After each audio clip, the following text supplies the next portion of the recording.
สบายดีจ้ะทุกคนมื้อนี้กิจจะมาเฮ็ดมกหน่อไม้ใส่หมูสามสั้นให้ทุกคนเบิ่งนำกันเนาะสำหรับไผที่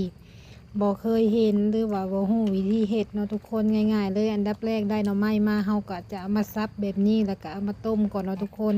ถ้าหน่อไม้มันขมก็ต้มโดนแดดอันนี้คือน้ำใบยะนางเนาะทุกคนอันนี้ก็คือผักสะแงะที่เราจะใส่มกหน่อไม้ในมื้อนี้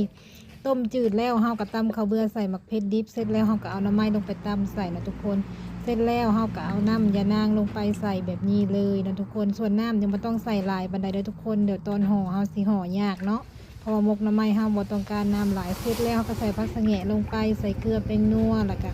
ปลาแดกเนาะทุกคนมื้อนี้เฮาจะใส่หมูสามชั้นนำเนาะทุกคนเพิ่มความนัว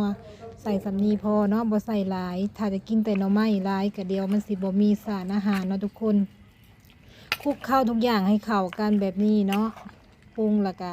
คลุกเคล้าทุกอย่างให้เข้ากันประมาณนี้เสร็จแล้วก็เอามาห่อแบบนี้นะทุกคนหรือว่าเอามามกนั่นเองมกแล้วก็จะได้ประมาณนี้นะทุกคนแล้วเฮาก็จะเอาไปนึ่งเนาะทุกคนบัดนี้ใส่หวดแบบนี้เลยหวดที่เฮานึ่งข้าวหรือว่าไผสินึ่งใส่หม้อไผผ้าหรือว่าหม้อหุงข้าวก็ได้เนาะทุกคนนึ่งก็ประมาณครึ่งชั่วโมงเนาะทุกคนก็สุกแล้วประมาณ30นาทีก็สุกเนาะทุกคนนี่หน้าตาก็จะออกมาประมาณนี้เด้อบัดนี้หลังจากที่เฮานึ่งเสร็จแล้ว